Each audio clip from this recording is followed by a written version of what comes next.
Shalom. First and foremost, I want to give all praises, honor, and glory to Yahweh, Bahasham, Yahushai, Bahasham, Racha, Kodash. Double honors to the elders and the apostles of Great Millstone, and peace and blessings to the elect. What I have here is an article from Zero Hedge, and it's saying some pretty interesting stuff here. As we all know, the hot topic right now is the election, right? Today being election day, and there's a lot of people on edge looking to see what's going to happen tonight, going into tomorrow, going into the subsequent weeks, going into next year, right? So, we'll see. Lord willing, this isn't just empty talk, right? But Lord willing, the Lord actually lights or ignites this flame. Anyway, as you can see here, it says here, experts say if Trump wins, it's a guarantee the left riots. Okay, and when you go into this, I believe it's you have an expert on civil war, right? Civil rights, civil war, on those kinds of things. Who gives us is their take on how things would possibly go, as you saw in the headline, a guaranteed riot on the left side if Trump ends up winning, and it could go either way, but we have to see how the Lord ultimately steers it. Well, let's get into this real quick. It says here, while the hysterical mainstream media spends the last couple of days before the election hyperventilating about what Trump supporters might do if Trump comes up short, the experts in leftist violence are surrounding the alarm bells. So now what it looks like is we're at a point where both sides of the spectrum, right? Both sides here, the left, the right, whatever you want to call it, are I wouldn't say equally, but they're pretty close when it comes to the feeling of opposition to the other side. Okay, now you have one side that is heavily with the mindset of pro-Trump. We got our guns. We're gonna turn this country upside down. If things go the other way, because now what they've done is they have made it appear to the world that the Democrats and the Republicans are now polar opposites. In terms of the direction they're going in, like their roads don't even converge at any point. Okay, it's not even parallel. They're just going opposite directions. Okay, and what they've done is by now you have, like, say, on the other side of things, you have Elon Musk, you have Trump, you have, and they're pushing this narrative. Okay, we can't let the it's lucky we can't let the Democrats come up in there, and then they're gonna do this, they're gonna do that, they're gonna do this. Then on the other side, they're also spitting that against this side here, right? So the supporters for each side have now also become like polar opposites. Anyway, let's get into some more of this article. So it says here, Julio Rosas, who has years of experience covering riots and social unrest, said violent uprisings by angry leftists after a Trump victory are guaranteed. Now, the thing about this is you have many different types of causes for civil unrest. We've seen really quite a few over the past few years, right? One notable one being the situation with George Floyd, and different cases that cause civil unrest. But if you look around the world, one of the main ones that really cause some real intense unrest is when it comes to politics, and in particular presidential elections. How many times have you heard about somebody stealing the election in one country, and that ending up causing the country to go into turmoil? Okay, and then as a result of that, now there's this insurrection. There's this coup. You have the one side over here is trying to take out this guy, and the president has to flee from the country, and all of these kinds of things, right? So mostly as a result of that political election, right? Because there's so much tension over there. Why? Because it is going to affect people's lives over the next X years, right? Here in America, like the next 4 years, as it is in people's minds. So now they're like, yo, we're not going to sit here for the next 4 years and let you come with all the rhetoric you spewed, right? And say this is what you're going to do. Hell no. Anyway, back to the article. So, why it's a guarantee the left riots, this is a quote unquote, right, from Julio. Why it's a guarantee the left riots is because they've gotten away with it for so long. Rosas told the Daily Caller, there hasn't been that huge government crackdown like January 6th. And it's not just Antifa and grassroots leftists who are likely to encourage and participate in violence. Even Democratic members of Congress are getting into the game, especially Democratic Congressman Jamie Raskin. One thing I also want to call out here, which is something I've been thinking about, and I've done some videos on this in the past, but if you look at the concept of the series, right, the movie and then the series The Purge, where they say all crime is legal for 12 hours and so on. And you watch a couple of the different movies, you know, one good one is The First Purge, not the first movie to release, but the movie titled The First Purge. They also had one called Election Year. The point I'm making here is when you watch movies like The Purge and you really understand the underlying concept, right, within the movie, if they were to put that into real life, it wouldn't necessarily be they would openly come out and tell you, hey, all crime is legal for the next X, 10 hours, 12 hours. That's fiction, right? That's the movie part of things. They're not there yet with the world where they can just come out and say, we're going to legalize crime, because the reasoning for it, even in the movie, sounds a little kind of crazy, right? So then that's why it's a movie. But the more underlying concept here is the promotion of violence amongst citizens, amongst the people, to where they take each other out. They start, getting real wild and crazy. And that can still be achieved. It's just they're not going to come out openly and say all crime is legal. But what they will do is provoke the people onto a point where now they are disregarding the laws, which is almost like achieving the same goal without telling them. I'm not going to tell you to go and commit crime, but I'm going to put you in a situation where you go and do it anyway. And normally you would think that a society puts laws in place, and the job of their governments and higher ups is to make sure that the society runs smoothly to avoid crime, chaos, and violence. But this society is doing the opposite. This society's goal is to promote crime, chaos, and violence in an indirect way. And that's why they keep on pulling these strings, pushing people here, promoting certain narratives and agenda and propaganda, right? Because that's the whole goal. Tell people to get into a purge-like spirit without telling them that it's the purge.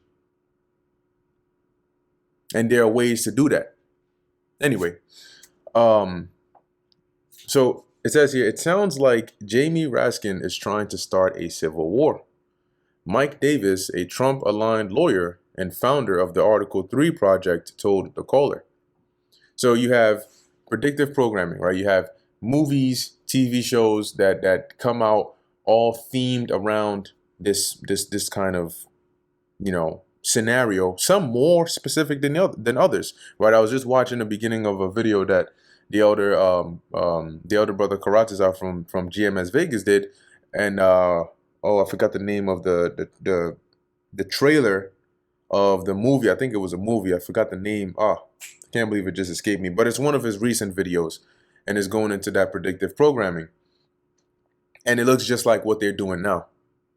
Okay, so some more specific than others, and like the brother Haran mentioned, in one of his lessons, a part of predictive programming, right, isn't just about showing you the things they want to do in the in the very near future or in the future, A part of it is conditioning you to react the way you're seeing it being portrayed. Okay? So, yes, they're showing you things that are going to happen, but they're also programming you to react and be accustomed to reacting a certain kind of way. Right?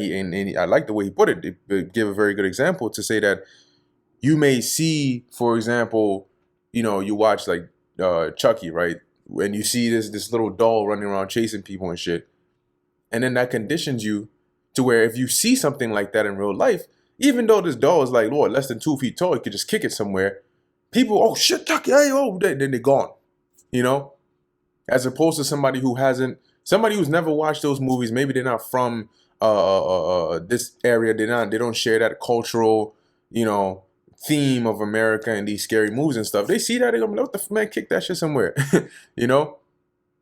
So a part of predictive programming is also the actual programming part of people's minds to ultimately behave in a predictive way, right? As they've seen it, they're so used to seeing people. This happens this happens in a movie. That's the only time they've seen a scenario like this. So they just, whether they like it or not, end up doing what they saw. Anyway, so you have predictive programming going on. You have deliberate propaganda and this narrative push going on.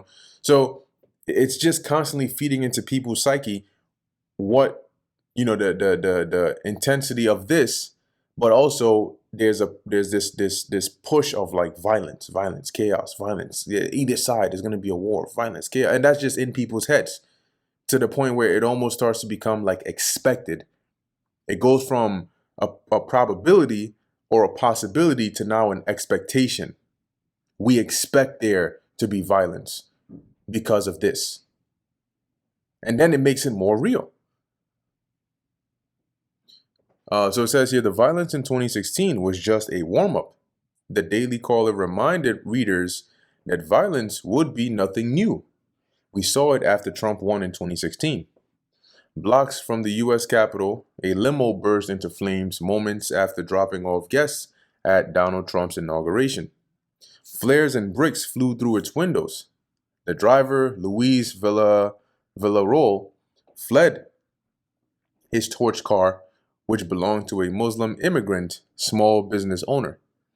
Throughout D.C., store windows were smashed, car doors dented. Police stood shoulder to shoulder, unloading pepper spray on protesters. In the middle of the chaos, Trump put his hand on the Bible, took an oath, and became the 45th president of the United States. Experts believe that it will be worse if Trump wins this time. In 2016, I just don't think that the population was prepared for it. And that's why we didn't see wider spread unrest, because nobody expected it to happen. And that's the interesting thing too, right? With when you go back to Biden, right? When Biden got elected in there and he was put in there,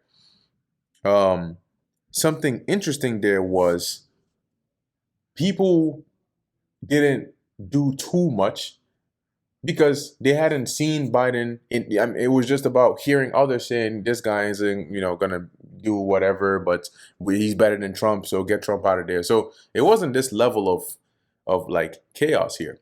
But now you're dealing with, okay, people have lived under Trump being a president. People have lived under the Biden administration. So they have something to compare here, and they know what they want and what they don't want. At least they think they do. Where we at? Right, so it says here, and that's why we didn't see wider spread unrest, because nobody expected it to happen. Richie McGinnis, a longtime video journalist who has covered social unrest for years, told the caller McGinnis was previously the video director of the Daily Caller. I hate to say it, but it's going to be a lot worse in 2024 than it was in 2016 if Trump wins. We cannot rely on the government to keep us safe. Well, now, obviously, this is a at the top of this article. This is a sponsored article, right? So basically, what they do is they'll they'll take something that's happening in real life, they'll cover it, they'll give you the information, but then at the end of it is to say, okay, well, with all this happening, make sure you're prepared to be prepared, yada yada, get into this stuff right here, right? So anyway, as you can see here, as a matter of fact, this is actually even still good, right, to bring out, because this is what emergency kit.